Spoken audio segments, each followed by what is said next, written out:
So my last drunk, I woke up. It's 7 o'clock and I'm in the driveway. 7 a.m. I open my eyes and the garage door starts to open. There's Amy with a kid in each arm, crying as she walked over to my window, and she asked, "Why? Why do you do this? Don't you love us?" And all I could think about is I only stopped for 2 beers. In my heart of hearts, I can't explain my actions. I'm out of control. I don't mean to stay out all night, it just happens. That's when I believed that I was given the gift of desperation, and that was my first step sitting right there in my truck. I believe right then I fully conceded to my innermost self that I was an alcoholic.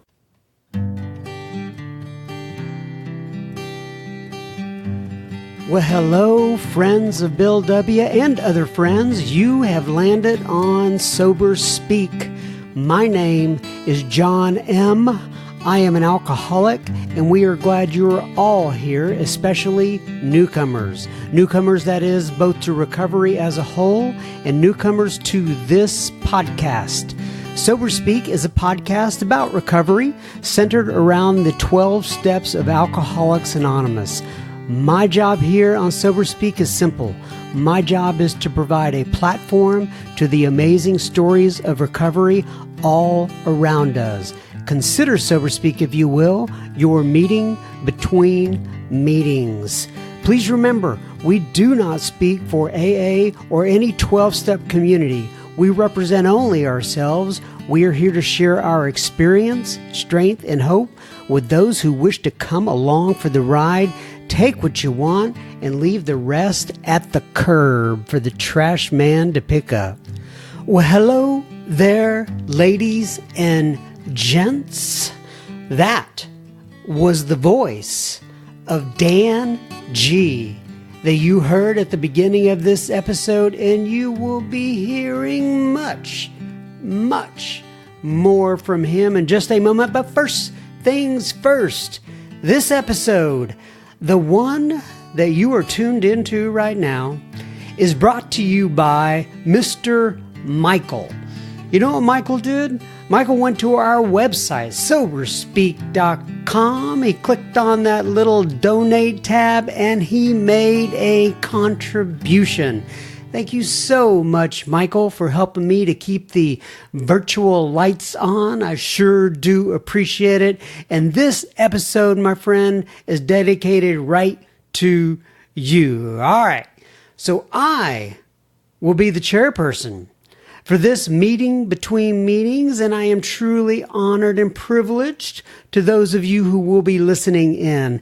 Once again, I know there are many things you could be doing with your valuable time, and the fact that you carve out some moments throughout your day to sit here and listen to me and the people that I bring on this podcast, I am much appreciative of. All right, so this one that you're listening to right now is episode 99. We're calling this Alky, Dan G, Felony to Ministry, and it'll be very obvious why it's called that as you begin listening to this. So this is episode number 99. Episode number 99, which is one before the magical number of 100. I cannot believe if we happen to release one more episode next week, that will mean that we actually have 100 episodes on the books. There are people out there who have done thousands of episodes, and I get it. But for me, it's all been one episode at a time. I really did not think I would ever get to this number. You know, it's like sobriety. It really is. It's just like you come into the rooms of Alcoholics Anonymous or Al-Anon or wherever you come into, and you just say, okay, I'm coming back for one day at a time, and you look back and all of a sudden some time is built up, and this has just been an incredible ride with you guys. But nonetheless, this is episode 99, not 100. Let's not get ahead of ourselves. All right, if you're not in the secret Facebook group, and you would like to be, as my friend, by the way, Mr. Dave calls it, in the secret Facebook group, the super secret Facebook group, send me your email associated with your Facebook account to John, John, at soberspeak.com, and I will send you an invite to get in there. Keep in mind, there are many amazing, like-minded friends of Bill W., Al-Anon, and other 12-step programs in the Facebook group, and we would love to have you along for the ride. If you're not following me on Instagram, please do such. I'm at SoberSpeak, all one word. I read all my direct messages, and I love communicating with people on Instagram and building that community. If you have been impacted in a positive way by this podcast, if you would please pause your device and share it with a friend or family member. It may be just exactly what they need for today to get through the day themselves. I would be most appreciative of that. All right, let's talk about Mr. Dan G. In just a moment, we're gonna hear about Dan's experience with the first step. I think we actually played that on the beginning of this episode.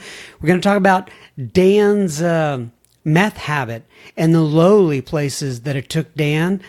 He was a crane operator for many years, and he talks about those experiences. He's going to take you on a swim through the 12 steps of Alcoholics Anonymous, and you will find out in the end, well, kind of a spoiler alert here, but I guess I'll do it. Dan was a 3-time felon in the state of California, and he was granted a pardon from the governor of California. Yay. All right. So, without further ado, ladies and gentlemen, please welcome Mr. Alky, Dan G. Okay, everybody, so today we are sitting here with Mr. Dan G., who has a voice born for podcasts. Can you go ahead and say hello to the audience there, Mr. Dan G.? Well, hey, everybody. How you doing? Why don't you go ahead, introduce yourself. I know you like to say Alky, all right? And also give your sobriety date if you would, please. So, hey, everybody. My name's Dan. I'm an Alky. Prosper Country Group's my home group, and my sobriety date is 1/21/02. 1/21/02. So that's been a little while. What's that? Right at 17. 17 years. Yeah. Well, congratulations. Imagine that. Yeah, that's great, Dan G. All right, so, well, first of all, I want to start by asking you, you always introduce yourself as an Alky, and I hear very few people that do that, right? Most people say alcoholic. It's right? actually in the big book, yeah. So that's my question. Where does that come from? There was an old friend of mine I sobered up in the Louisville group, and his name was Alky Ray. So imagine that. I stole it like I stole everything else in here. But it is in the big book of alcohol. They say Absolutely. Alky, right? Yes, sir. Is it in the stories or the first 164? Do you remember? I couldn't tell you, but it's in there. And yeah, absolutely. All right. Well, Alky Dan G is with us here today. All right, Dan. So Dan and I have known each other for probably 10 years or so. At least, yeah. Yeah, and I know his wife very well, the lovely Miss Amy. Mm-hmm. Dan and I have spent a good bit of time together at the Crested Butte Conference in Colorado that we both like to go to. Uh-huh. I know his child, his lovely child. Sydney Joe. Sydney Joe, right. Yep. Sometimes we call her Sydney, sometimes we call her Joe. Joe, right? Mainly Joe. Actually, I Joe. could get in trouble for that. It's Joe. Yeah. So anyway, and Dan knows all of my family, so I wanted to bring him in here and have a conversation today. So, Dan, as you know, Sober Speak is basically just kind of sitting down with somebody. It's like having a conversation. We want to talk about you. We want to know about the life of Dan, how you got here, what your recovery's been like, and then we'll take it from there. So why don't you go back to, I guess, the beginning? Tell us a little bit about the small Dan G, if you will. All right, will do. So, usually I start out with, this is my story, and if you can't reconcile any of this with the big book of Alcoholics Anonymous, talk to your sponsor. And why don't you just go ahead and talk to your sponsor anyway? It's a good day to do that. So, so anyways, my story's got a little bit of drugs in it, and, with respect to AA, I keep that to a minimum, but that's part of my story, so we're going to talk a little bit about that. So, anyways, I grew up in a small town called Pinole in the San Francisco Bay Area, the East Bay, and I'm the youngest of 6. You had 6 children. There was 6 of us, yeah. The oldest was a girl, and the rest of us were boys. Well, let me ask a very stereotypical, probably non-politically correct question. Are you Catholic? Absolutely. Was born and raised Catholic, but Okay. here I am sitting here Baptist. So Oh, that's very interesting. So you made that switch along the way somewhere, somehow, right? Yeah. Was that after you got sober? that's going to come at the end of the Okay, story. all right. Yeah. I'm sorry. I'm getting ahead of myself. No worries. All right. So, anyways, my father was a World War II Pearl Harbor survivor. He fought for our great country. And also, two of my brothers were in Vietnam. So, I was the youngest of six. Like I say, there was a 13-year gap between my next oldest brother and the rest of the family. So there was a first family and a second family.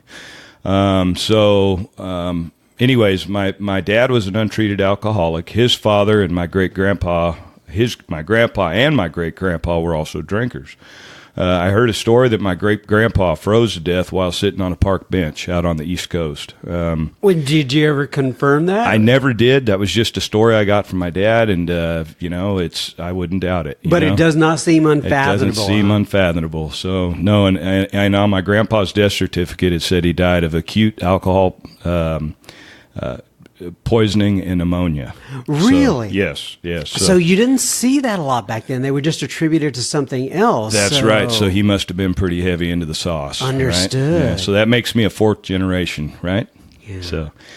And here we go. My mother was a saved Catholic. Okay, so that's kind of a strange combination if you know anything about Catholicism, right? A saved Catholic. A saved Catholic. What does yes. that mean? Well, she went for Jesus as her Lord and Savior, but she was a Catholic. Now, the Catholics don't necessarily do it the way the Baptist type deal does it. Does that make any sense? Yeah. Yeah, I got you. So she kind of combined them together. Yeah, and there was so to there was a speak? lot of argument about that in our household when my aunts would come over. You know, the full blown pure breed Catholics.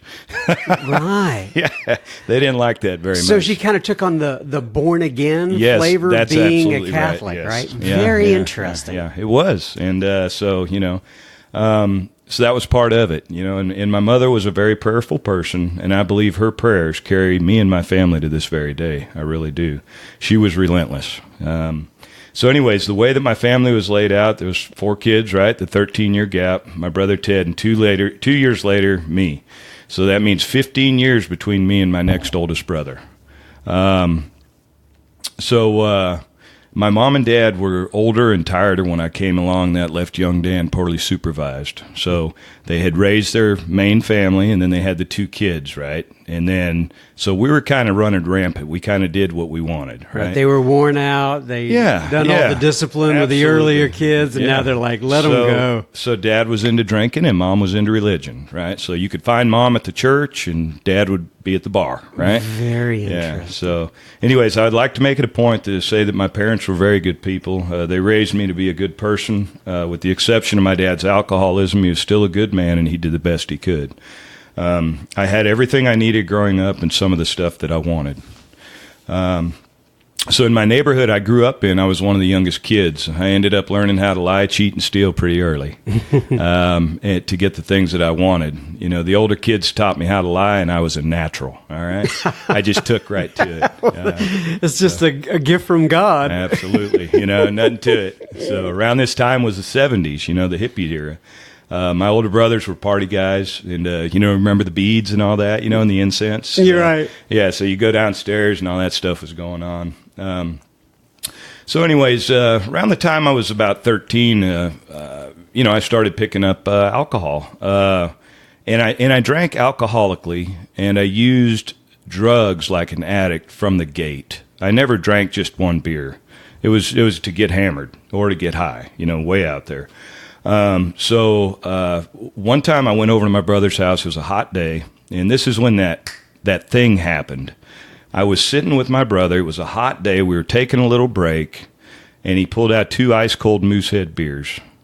And that beer, when I drank that thing down pretty quick, it did it to me. That's what happened. And that feeling is what I believe that I chased from then on out. And my brother didn't mean to do it. It wasn't something that he thought, oh, gee, I'll get my brother hooked up. It was just something that's how it happened.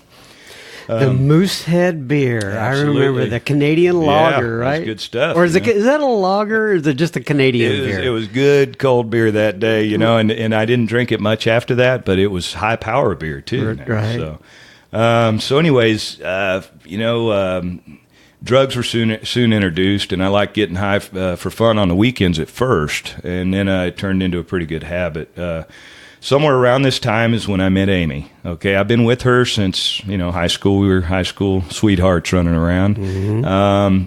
Love-hate relationship, right? As kids do. So you've known her for that long? Oh yeah, we were both altar servers at the same Catholic church. Really? Yes, we were. Yeah. So she went to St. Joseph's School, which was private Catholic school, and that's where I went to catechism and did all my stuff. That was my church, but I went to public school. So I didn't get to know her very well until we started hooking up, you know what I mean? Right. When we were a little bit older. Right. She was probably around, I guess, 15, old maid, right? So anyways, this around, 13, 14, 15, 16 years old, I was out boosting a stereo, man. My drug habit was getting pretty heavy, and I had to supply my drug habit. And I'm walking down the street in broad daylight, okay? And I look and I see a stereo in this car, and it's one that I want, Mm-hmm. right? Now, this is on a street with houses on it, and houses have front rooms and windows, And so I'm casing this car in front of all these houses and windows, and I decide I'm going to boost the stereo, So I walk down the street, and then I come back, and I'm ready to do my business. And as soon as I start breaking into this thing, man, the cops show up. Oh. And in my opinion, at that time, I was just in the wrong place at the wrong time. Mm-hmm. You see, if that cop wouldn't have came down the street, then I wouldn't have got caught, right?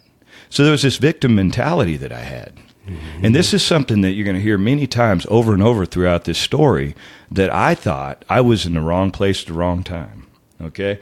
So anyway, I got. What kind of drugs were you into? It was methamphetamine. Oh, yeah, so it was meth. Yeah, I was a speed freak. So alcohol, pot, and speed. Yeah, that was it, man. I was gonna boost a stereo and go buy some of that stuff. So anyways, I turned 16. I got my license. Within 3 months, I had my first DUI. I wrecked my Delta 88 into a 1984 drop-top GT Mustang and a 1984 Mazda RX-7. The guy parked him kind of in my way in his parking, in his driveway, And when I came sliding around the corner, I took him out. So anyways, I went down the street, and, in my opinion, if I'd have made a right instead of a left, I wouldn't have got caught. But anyways, I pulled up, and this is my 16-year-old thinking. This is where I was at. Pulled over, and I said to my friend John, what do you think we ought to do? He said, let's take it home and cut it up.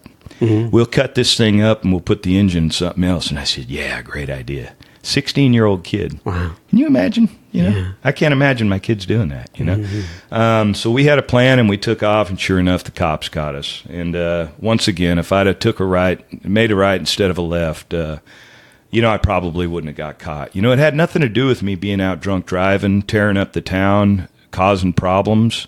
That was not where my mind was. It was that I got caught. So these two items landed me in California Youth Authority. So when everybody else was graduating high school, I was locked up.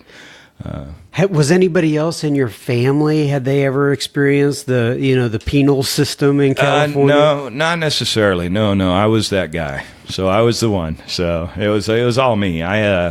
Amy's dad was a cop down in Richmond, wow. And he thought he had heard of my brothers, but it turned out that I was the only one. He had heard the name so much, So anyways, Amy and I's first date was pretty comical.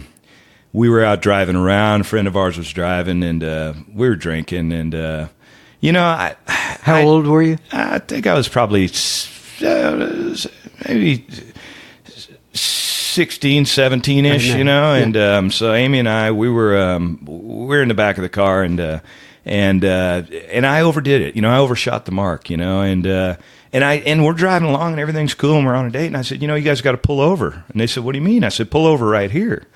And so they pulled over, and I said, I got to get out. And so I got out of the car and I fell on the ground, and they're like, what are you doing? I said, go ahead. See you later.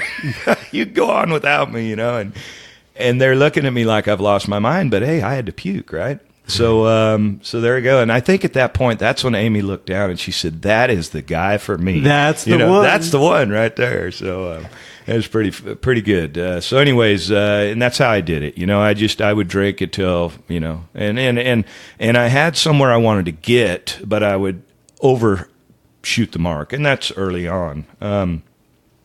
So anyways, I got out of, like I say, and that was regressing a little bit, but I got out of the jail when I was 18, 19, and I got a job working in a crane company, and that was to be my only job for the next couple of years. I was in a lot of trouble, and around this time, my best friend Terry was killed on a motorcycle accident. And, I was on a downward spiral. I was getting in a lot of trouble. Hold on, let's talk about that. Your best friend. My best friend, Terry, yeah. We're 18 years old. He was down painting his grandma's house, and he was on his way home from painting his grandma's house, and he hit a car and ended up underneath a tractor and got killed. Oh, my goodness. It was tough, and I never dealt with that. That was the first time in my life that I'd ever dealt with that. And I remember going home. Or I was at home when I got the phone call, and I remember pacing back and forth in the kitchen, and my dad walked in. And, my dad was a Pearl Harbor survivor, so he had dealt with death a lot. And he was an old guy, and he dealt with death. And he sat down, and he said, "Son, what's wrong?" I said, "Dad, Terry's dead." And he said, "So what are you going to do about it?" And I said, "I don't know. What should I do?" And he said, "There's nothing you can do."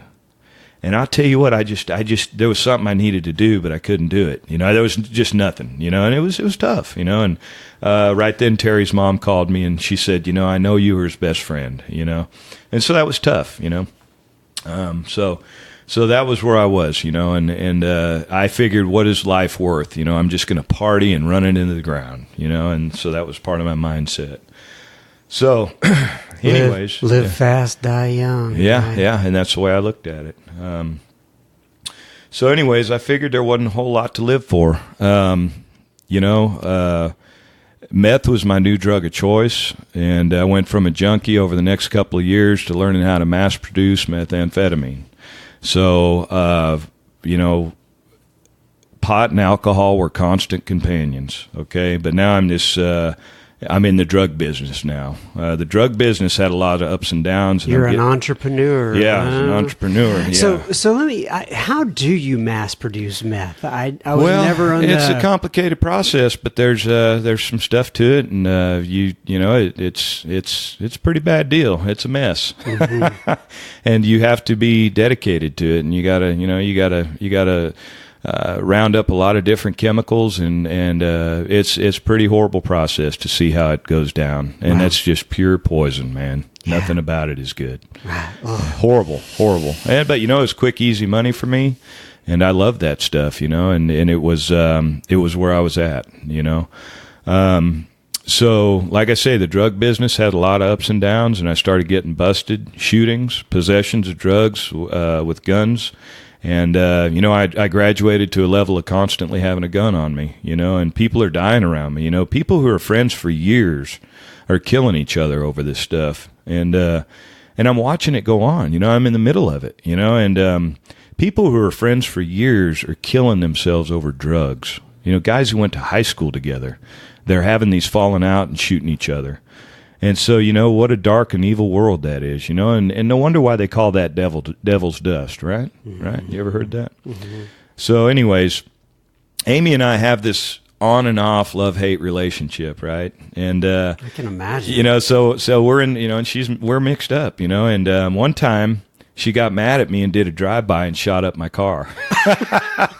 I didn't find out about it till years later, but one time we were having this casual conversation. I told her, one time somebody drove by, and she said, "Yeah, that was me."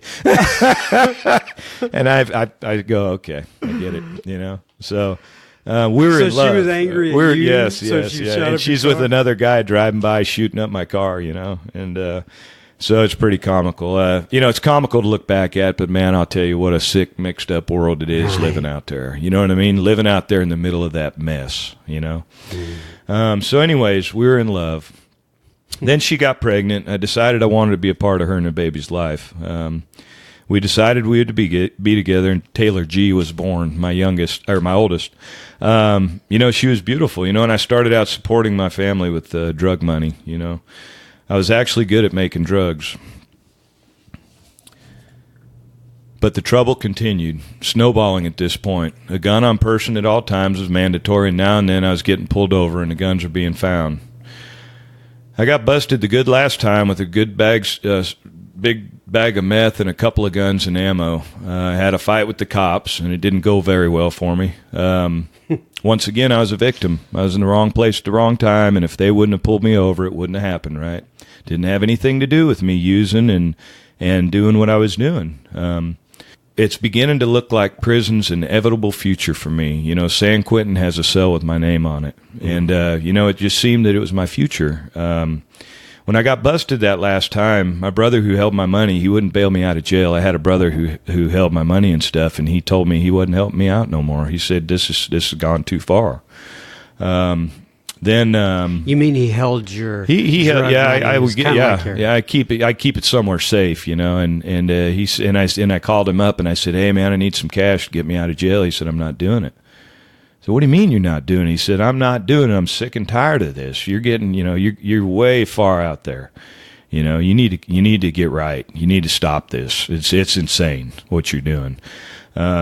So anyways, Amy's mom and dad found out that I got busted, and they decided they were going to move to Texas. They were going to move to Texas with my daughter, right? And when they said that, hey, we're going to move to Texas, they called us up and they had a meeting. I didn't know they knew anything about it. Kind of got ambushed, right? They said, we're moving to Texas. We're taking your daughter with us, and you are more than welcome to come with us if you'd like. Otherwise, you can stay here and do whatever you want. That's fine, but your daughter's going with us, and if you want to be a part of their life, her life, you can come down and start over. And I thought about that for a while. I had to think about that, and then I thought, you know what? I decided Texas sounded good. I asked the judge in California, I said, Judge, can I go to Texas? And he said, son, do you know what the laws are like in Texas? Because he knew what I was about. Right. And I lied, and I said, yes, sir, I do. He said, go to Texas. Get out of here. I'm tired of looking at you. Right? And so I came to Texas, and the cool thing that happened is I left the drugs out there in California. I left it behind. I made a geographical location change. It was like still being on the Titanic. I just changed seats, right? I went from drugs to alcohol. But it did work for a while. The geographical location change and then moving over to drugs, it worked for a while. What year was that? That was in about 95. So I came down here to Texas and went to work framing houses. God placed a Marine drill sergeant in my life to teach me how to work. His name's Johnny. He's one of my very closest friends. See, God had a plan to fix old Dan. And tell you a little bit more about my mentor later. I worked for a few months then, and I had to go back to California to do a year's time. I remember crying like a baby that I had to leave my family and go take care of my sentence. When I was released, I came back to Texas and went back to work framing houses. Shortly thereafter, we moved into a duplex in Louisville, and we had our son William, beautiful boy. He's our one in the middle. And then we had our youngest, Sydney, Joe, I should say. So anyways, there was some friends of ours that lived next door to us, and they really helped us in our walk. They kept inviting us to this church. It was a non-denominational church, and I had no idea how much that would impact me, but it really, really did impact me, and they were very good. It was very good to have somebody like that in our lives. So anyways, I went back into the crane business. I framed for a while, and then I ended up getting back into the crane business. So just so everybody knows, when you say crane business, that means you're operating a crane. Well, correct? At that point, I was, yes, operator, rigger, just anything and everything to do with cranes, erecting them, putting them together, taking them down. There's a lot involved in all that stuff. At that point, I think I was mostly doing material hoists, the material hoists that go up and down the side of the buildings. Right. That's also the crane companies own them, and erecting tower cranes. Gotcha. So, yeah. So, anyways, but it's good living, Mm-hmm. So, anyways, our youngest one, Sydney, she was 13 months old, and Amy noticed she was limping, and she had been saying for months something was wrong, And the doctors kept telling Amy, "Oh, it's just growing pains. She's just a young kid. It's just growing pains." And Amy said, "No, there's something wrong with her. There's something wrong. There's something wrong." So finally, they checked her out a little deeper, and they found out that she had a tumor on her leg. And they diagnosed her with Ewing sarcoma cancer, and they told us that She had 6 weeks to 6 months to live. Oh my goodness. Oh yeah, it was pretty tough, man. I'll tell you what, that was an experience. Around this time, like I say, that non-denominational church, Amy's attending. Amy's really starting to get plugged in. A lot of prayers, a lot of stuff going on. We're kind of this thing's happening that God's working in our lives, and I don't see it yet because I'm still drinking, but it's happening. You know what I mean? This thing's happening. Is Amy drinking at this time? Amy, as well? I'd say a little bit, but Amy's never been an alcoholic like me. Right. She was an addict, and she wasn't using drugs at that point. She was, she's not like me. She's not like that. They were doing and her mom's got us the best doctor that money could buy. Her mom, handpicked this person because her mom's one of the administrators at a hospital, or used to be. And we had this guy, and he was a great doctor, and we had the best of the best, right? Well, we're in this room getting this CAT scan done. The lady keeps sticking her hand out and giving us a thumbs up. We're like, what's going on? Anyways, the tumor, it turned out that to our amazement, the tumor was a bone infection, and Sydney had a bone infection in her hip. And so there was something that happened there, and I believe that was the first time I noticed the hand of God working in my life, and I believe that my daughter was healed. And I absolutely believe it. And that was amazing, the hand of God working in my life. Let me just pause here a little bit, and we're going to get right back into that. So we'll be continuing our conversation with Dan G. in just a moment. Please remember, just a reminder, you are listening to SoberSpeak.com. You can find us on the web at www.soberspeak.com.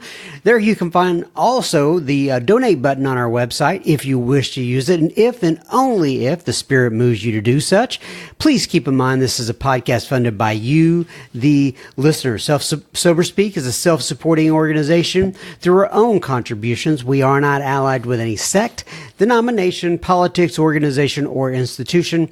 We do not wish to engage in any controversy, neither endorse nor oppose any causes. All right, now back to Mr. Dan G. So this is the first time that from your perspective, you're seeing the hand of God working in your family's life. Take me from there. Absolutely. And, I'm not saying that God hadn't been working in my life the whole time, but there's this thing that happened somewhere along the line where we start seeing this. And I can't say that I saw it then, like, something happened. I couldn't explain it. Here, after being sober for a while, I look back, I can clearly see it. We get to see God in a rearview mirror easily.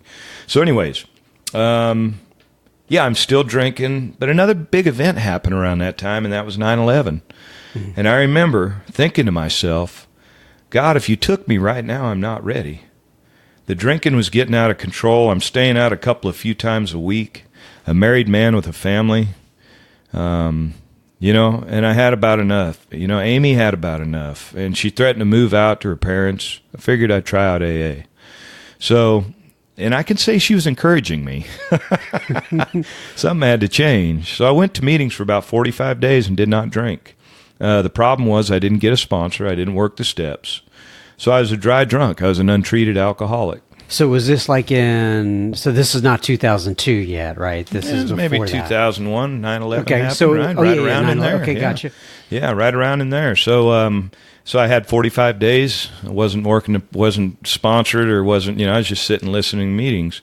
We went out of town to do a couple cranes, and it took me 6 months. I ended up getting drunk, and it took me 6 months to get back into AA. During this time, I tried drinking only at home, not drinking during business hours, never drinking alone, etc., etc., etc., right? We've heard that somewhere, right? Yes. So anyways, Alcoholics Anonymous really messed up my drinking, I can honestly say that. So my last drunk, I woke up. It's 7 o'clock, and I'm in the driveway, 7 a.m. I open my eyes, and the garage door starts to open. There's Amy with a kid in each arm, crying as she walked over to my window, and she asked, why? Why do you do this? Don't you love us? And all I could think about is I only stopped for 2 beers. In my heart of hearts, I can't explain my actions. I'm out of control. I don't mean to stay out all night. It just happens. That's when I believed that I was given the gift of desperation, And that was my first step, sitting right there in my truck. I believe right then I fully conceded to my innermost self that I was an alcoholic. I had the realization that I'm powerless and my life is unmanageable. And I fully, that was where it happened for me. And I've been a student of this program ever since. I walked into Alcoholics Anonymous. There was something going on behind the scenes, like I say. Amy had been praying a very powerful prayer for about a month that a friend of hers had given her from church. And apparently it's a very powerful prayer, apparently, right? I walked into the meeting and I was looking for a sponsor. I knew I had to have one. For some reason, I was willing to do what I had been hearing. I asked a guy to sponsor me, and he said no. But he turned around, he pointed to that little guy over in the corner, and he said, he will. And I looked over in the corner, I saw that guy, he had Coke bottle glasses, and I thought, what the heck does that guy got to offer me? Contempt prior to investigation, right? Little did I know that guy right there, through God's help, was going to help me to get started. Once again, God is doing for me what I can't do for myself. I met the guy who's to become my sponsor.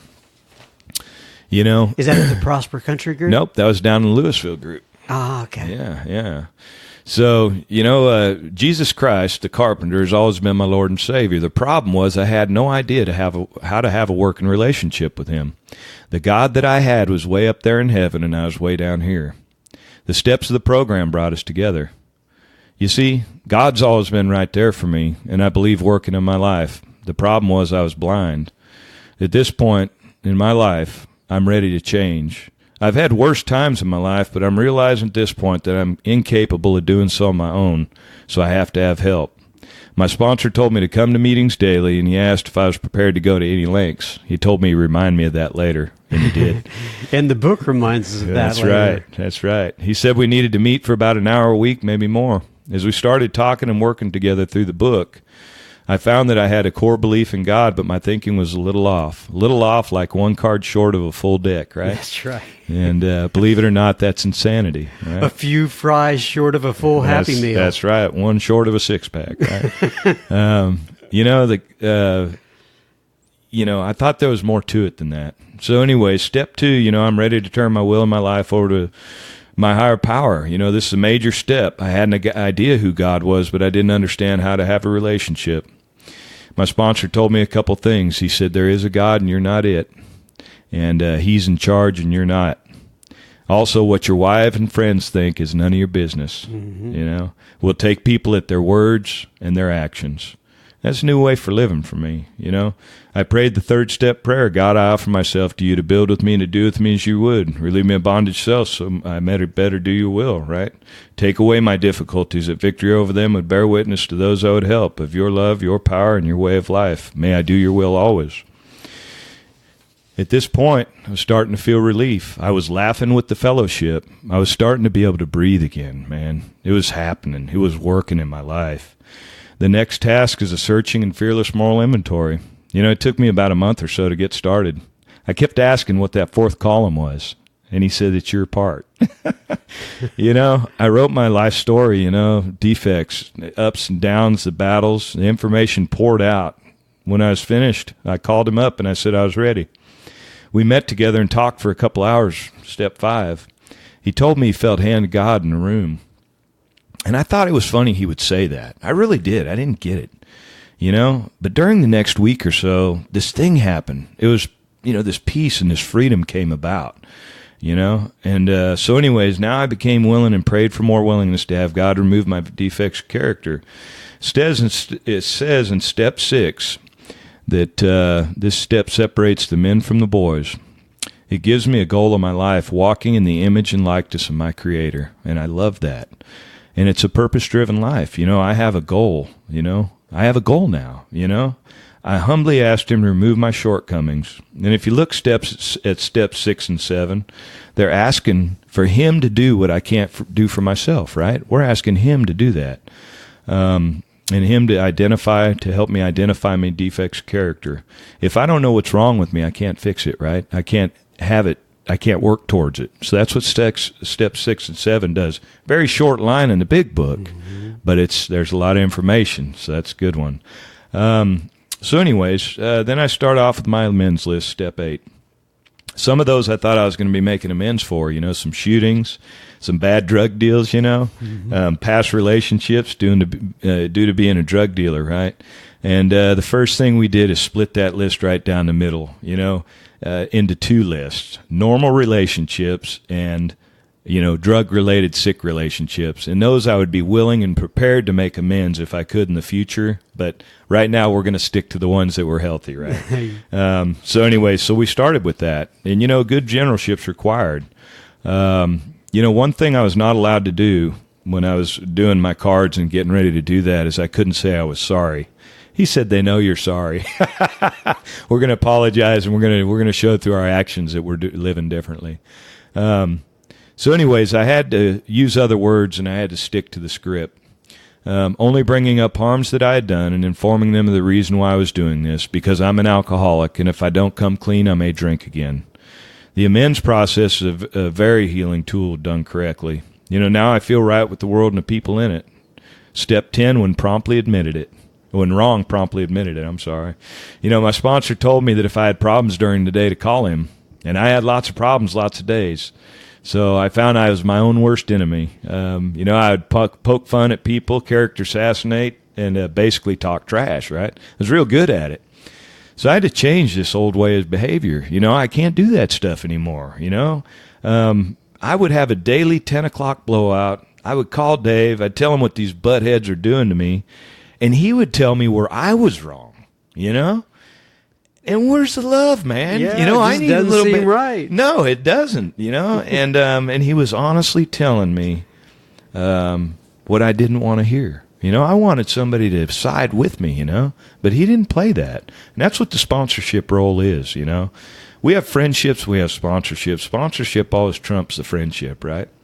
So anyways, I'm the problem. I put myself out there. Pride and ego are a big part of this.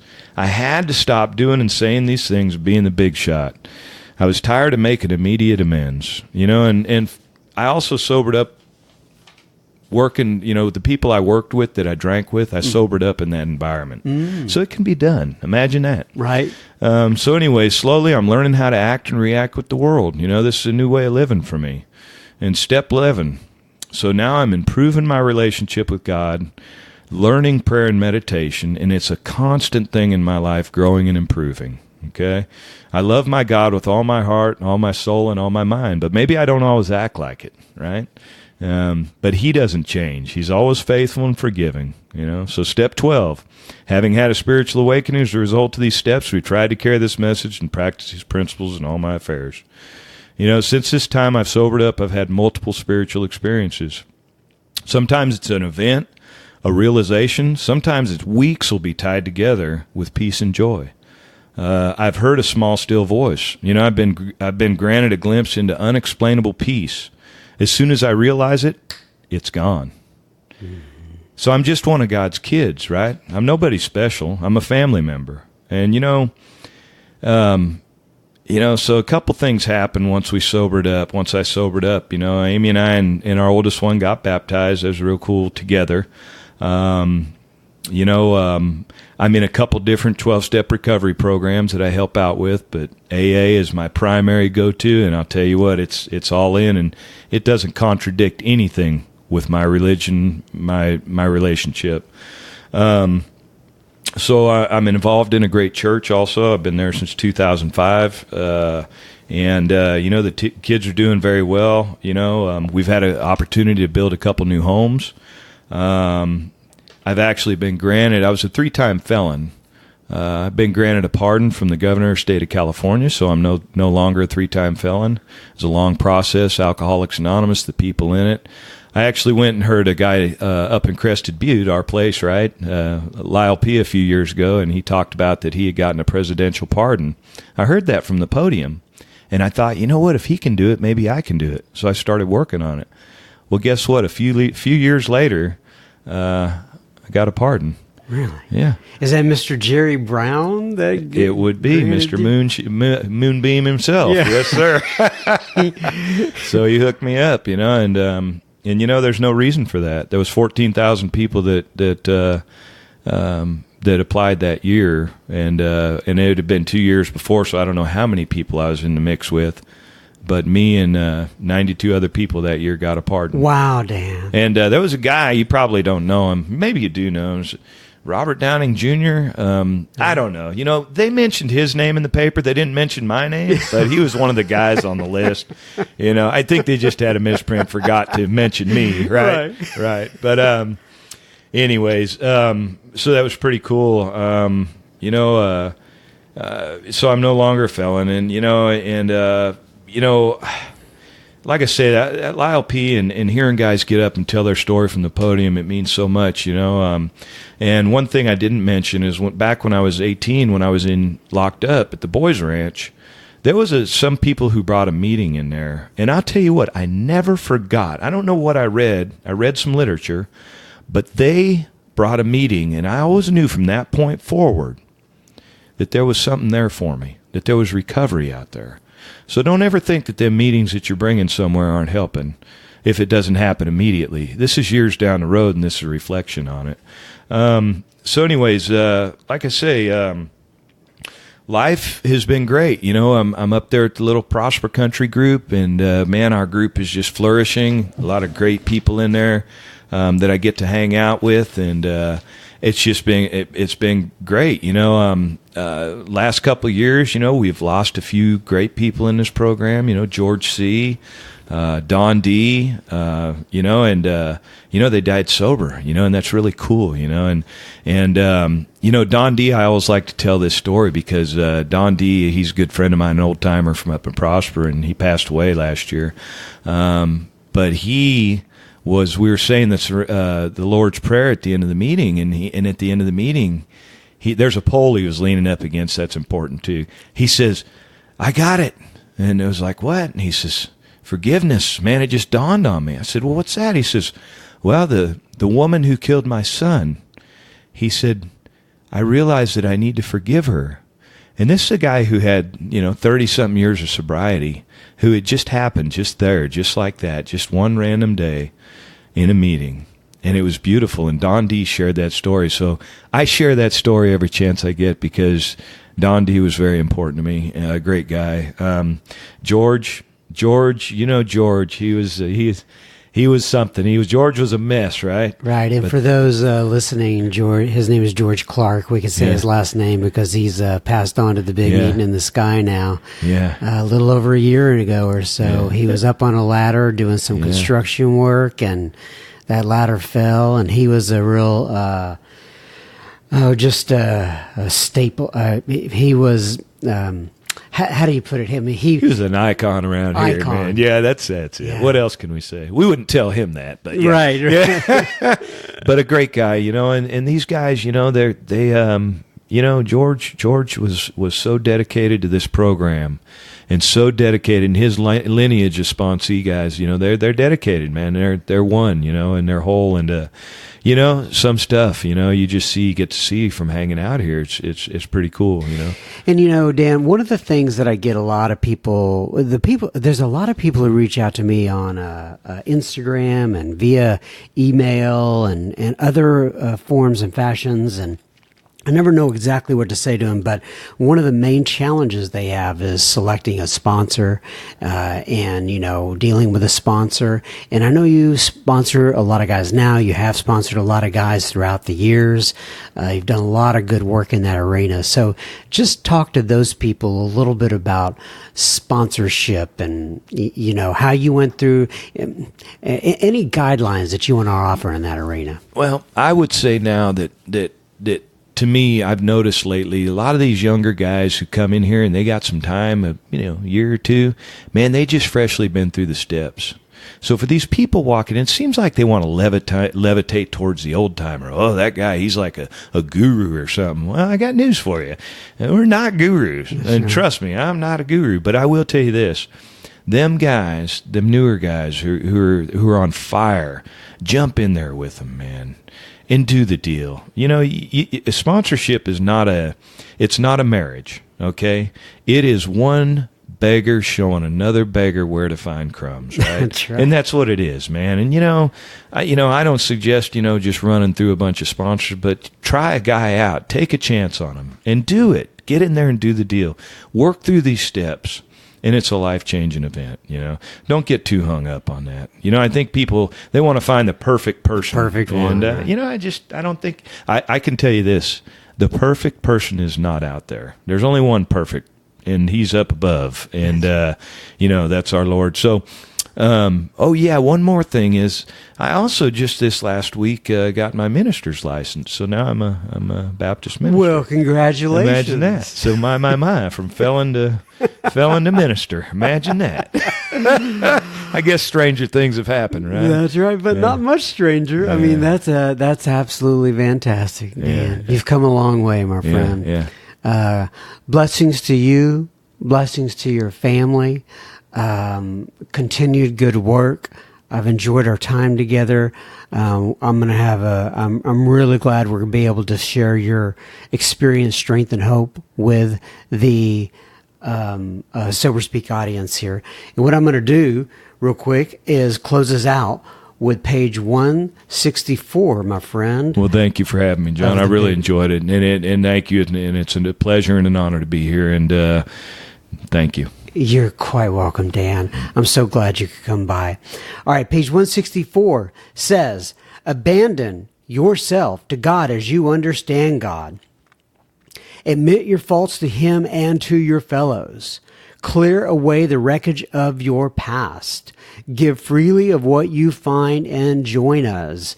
We shall be with you in the fellowship of the Spirit, and you will surely meet some of us, like me and Dan, as you trudge the road of happy destiny. May God bless you and keep you until then. Yeah. Keep coming back. It works if you work it, right, Dan? Absolutely. Enjoy. Thank you. Thank you, Mr. Dan G., for taking time out of your schedule to come in here and sit with me to share your story with the Sober Speak listeners. I sure do appreciate it. If you want to get a message out to Mr. Dan G. or any of the other speakers, feel free to email me at john.john@soberspeak.com. All right.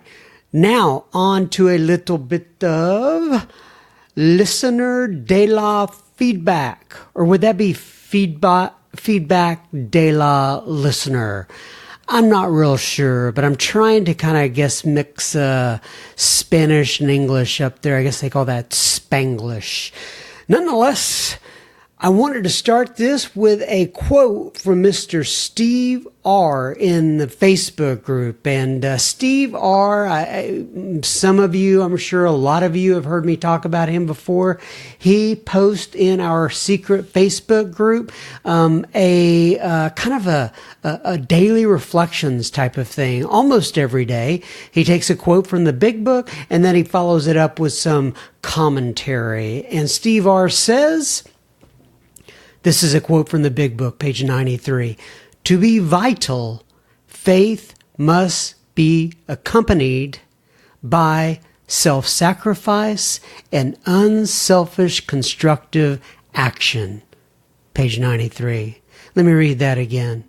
To be vital, faith must be accompanied by self-sacrifice and unselfish constructive action. And then he writes after that, we cannot simply think our way sober, nor can our improved thinking keep us sober after we have worked the steps. We must continue to carry the message, to be in action, to unselfishly give back that which was unselfishly given to us. Step 12 is, in essence, the whole deal. Our continued sobriety is assured if and only if each and every day we, quote, insist on giving away the entire product, unquote. Page 129 from the Big Book. Help one, save two, happy Thursday. You can tell he wrote that on Thursday. Thank you so much, Steve R. All right.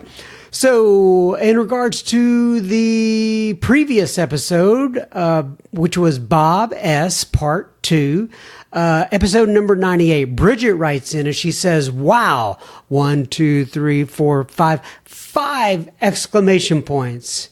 This episode blew me away. I especially loved the mic drop ending. What an amazing storyteller. Just wow, all capital letters. And if you have not listened to part 2 of Bob S.'s story, episode 98 and episode 97, which was the first part of his story, I would highly recommend going back and listening to that when you get a chance. Like Bridget said, it is an amazing story. Rye wrote in, and Rye wrote in last week, and I don't know if you guys remember, I actually started the episode from last week with her story, and she says, thanks, John. Actually, that was 2 weeks ago. Thanks, John. Guess what? And I had to share this, and now I promise I'll leave you alone. You are not bothering me at all, Miss Rye. You write in whenever you would like. She said, I'm visiting my family in Salida, Colorado, a couple of hours from where your friends are in the mountains at Crested Butte. Yes, I remember that city. I hope I'm pronouncing it right. We drive through it. It's called Salida, Salida. She says, anyway, and I'm spreading the word of sober speak in between meetings. During this visit, I am determined to teach a lesson to my father on how to work this podcast app thing. I'm sure that's a lot of fun. Anyway, she says, for podcast lesson number 1, I coincidentally landed on the Bob S. episode. That was the Bob S. part 1 she's talking about. You had read my email, and Bob S. had us in tears listening to yet another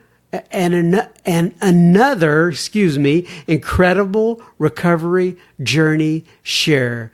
True story, hashtag look at God, keep bringing the rooms together, and namaste hands, your grateful friend, Rye. Well, thank you for writing in, Rye, and I'm glad you enjoyed Bob S., and I hope that you got your dad straightened up on that podcast app. Cassandra writes in again regarding Bob S. Part 2, which is episode 98. She said, I was listening to Bob S.'s story yesterday. My jaw hit the floor.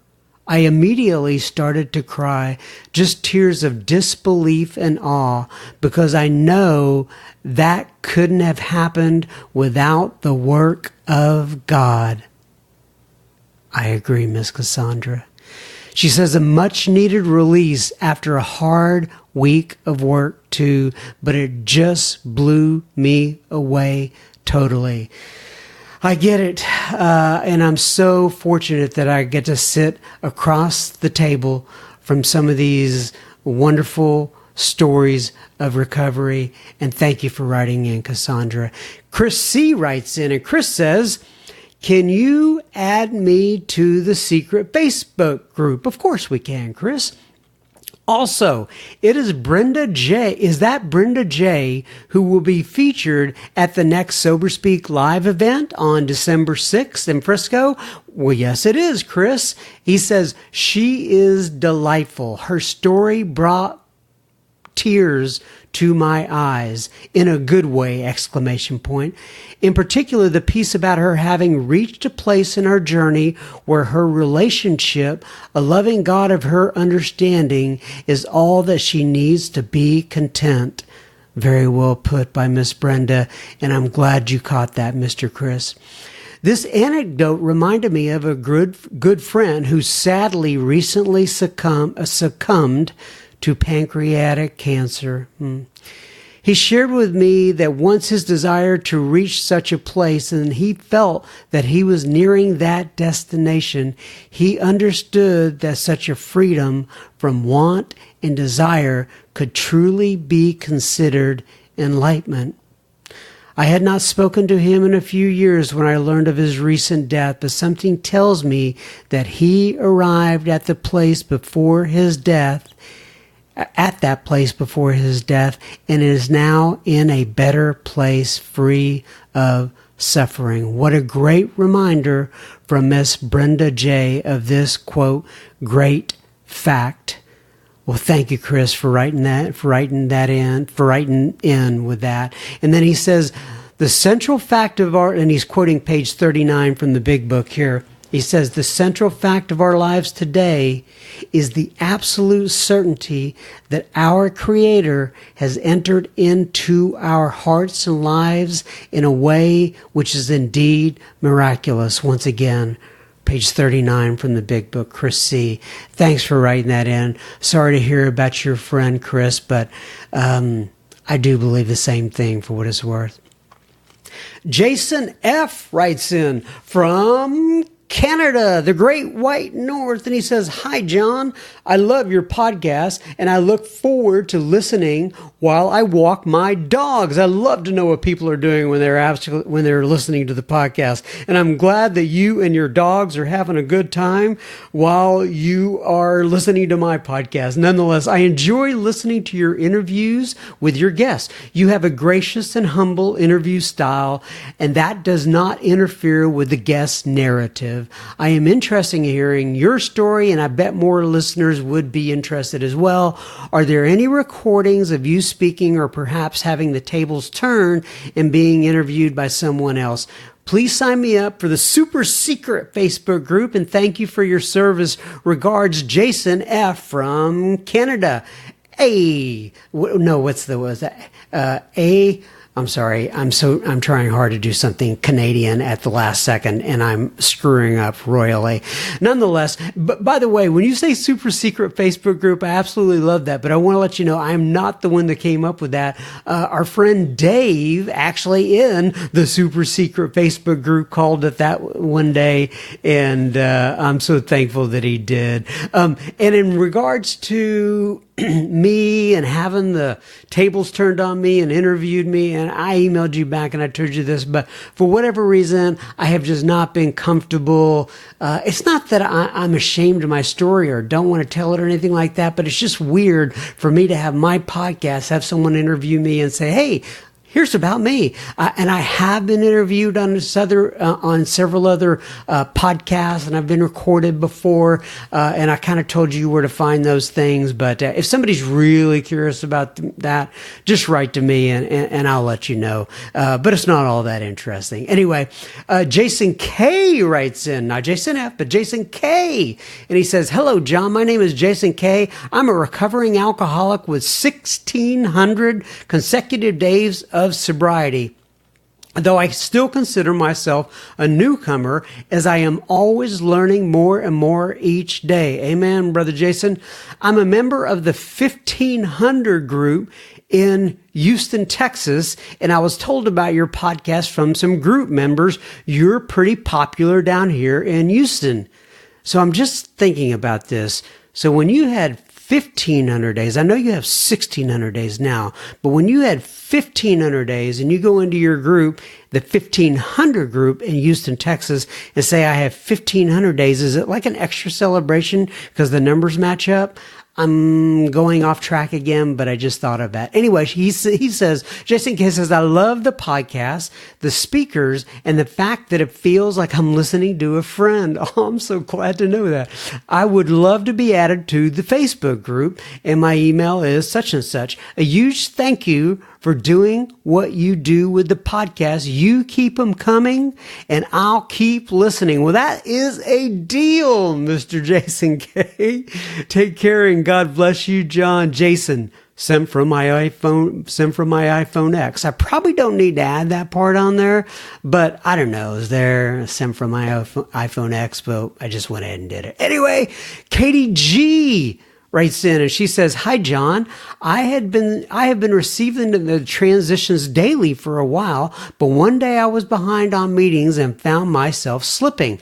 I looked into podcasts and I came across Sober Speak, and Steve G was the speaker. I was instantly hooked into what he was saying. So much of what he said I could relate to. And then I heard his podcast and I found out his name was similar to mine. It's the same as mine, and I felt I should listen to the podcast. So, as my job interferes with meetings, I listen to you and the incredible speakers you have. I feel a connection with them all, and I come away with much more understanding about the fellowship. It has helped me to see what I want in a sponsor, and honestly has helped me through a big low point. That's good to know.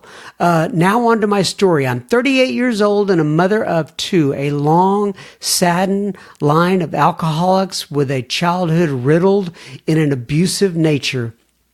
I had promised I would never drink, but yet, of course, I found it and it consumed me. Not until 1/22 of 2019 did I finally hit my enough. That was the day before my last drink, and hours after that, I was on the highway to going to see someone. I couldn't take it anymore. I was defeated to no end, and I unbuckled my seatbelt and prepared to dive in to the off-ramp. Something guided me off the highway and to my destination. That night, the tremors were awful, but I was still in denial and still determined. I was hypoglycemic. The next day, I reached out to someone I saw on Facebook. She took me to a meeting. Someone I knew was sober on Facebook. She took me to a meeting. The next evening, I took myself to a meeting. That evening, I spoke and said I was an alcoholic. I unloaded all of my control into tears of defeat, sadness, and freedom. For once, I felt lighter. A lot of people can relate to that. I could breathe. I was no longer treading water, gasping for breath. As time has gone on, my children are better. I feel so much like the life inside of me. I have rough days, and I fell back into despair. But God took me to a meeting, and all the women there felt just like me. Around here is a meeting where we talk about unconditional sobriety, and that's how I like to think of mine. My sobriety is conditional. My sobriety is unconditional, just as my children's love for me is and my love for them are. Nothing can steal that away. Nothing so bad can bring me back there. I fought this for 23 years, and I wanted to die for 25. With almost unsuccessful attempts, I spent my entire life only surviving. I now spend it living. I love my God, AA, and all of you who take time with your podcast. Oh, thank you, Katie. Forever grateful. Your listening friend, Katie G, 1/22 of 2019. One more thing. While in my slump, I recently listened to your live podcast, and the Don't Worry, Be Happy song pulled me right out of it. Oh, that's good to know. Thank you so much, Katie. Lisa writes in and she says, John, I live in DFW, the DFW area, that Dallas-Fort Worth area. I am a friend of Bill W's and a member of the Lake Highlands group of Dallas, Lake Highlands group in the Dallas area. I started listening to Sober Speak a couple of years ago. I believe that it's definitely one of my go-to podcasts for sober support. I know it takes a lot of work to create whatever you are doing every week. Thank you! Exclamation point. I am a longtime community builder, life coach, and facilitator, and I've been on my recovery path for nearly 4 years now. However, it wasn't until I finally surrendered and stopped trying to solve my alcohol and drug problem alone that I got myself into the rooms and I've been able to stay sober. That is so good to know, Lisa. I also had to finally smash the idea of maybe, possibly, hopefully drinking now and then. Yeah, that didn't work too well. I always thought AA was great for, quote, you guys, unquote, but I'll figure this out. Thank you very much. Needless to say, I took a roundabout route to my recovery. Now I'm surrendered and plugged in to working a program and working with others. This keeps me sober and recovering day by day. The program of AA has been instrumental, and so has your podcast. I'm so very grateful. I'm also launching a project called Sober is the New Black, events and experiences to provide fun and inspiring alcohol-free social events in DFW for sober and sober curious people, and I'm pretty excited about it. I'm looking forward to supporting others in the secret Facebook group, Bright Blessings Lisa. Oh, I like that. I've never heard that. Bright Blessings.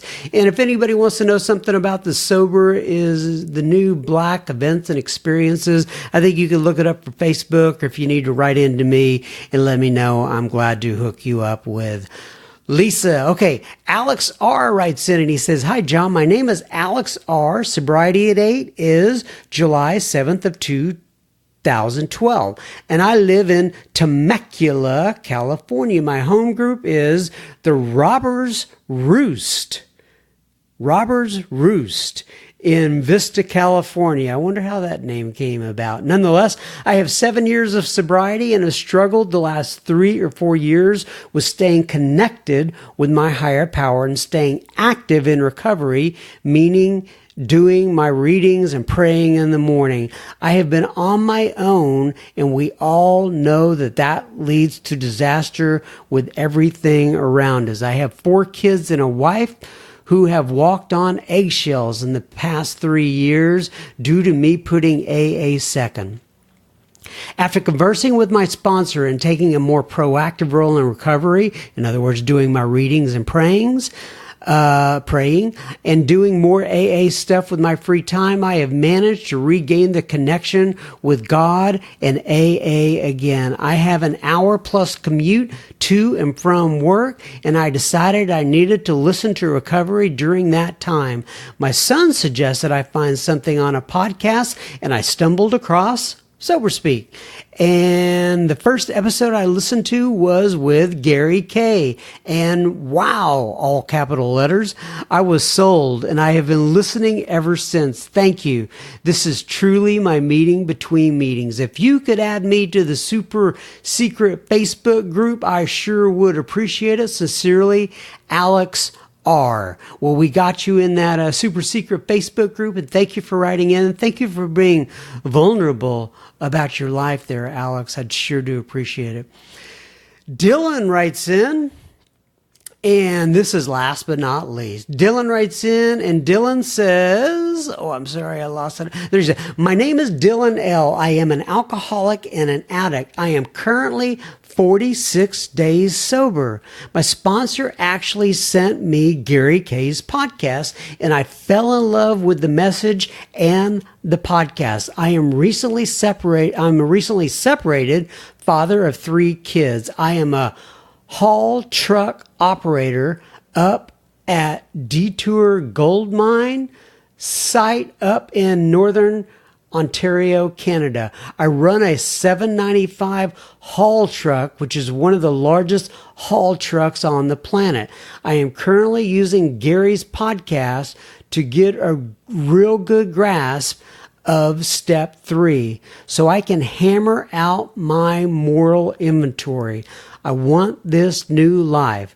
I have discovered more than the desire to drink. I know I have a long way to go, but there it is. Dylan with a big old heart sent from my iPhone. Well, Dylan, keep trucking. Hey, no pun intended. Well, maybe there was a pun intended. Nonetheless, all right, everybody. That is the end of Listener de la Feedback, or Feedback de la Listener, for this week. Once again, thank you so much for listening in. I will most likely be back next week. I say every week is 1 week at a time. Anyway, God bless you. Keep coming back. It works if you work it, folks.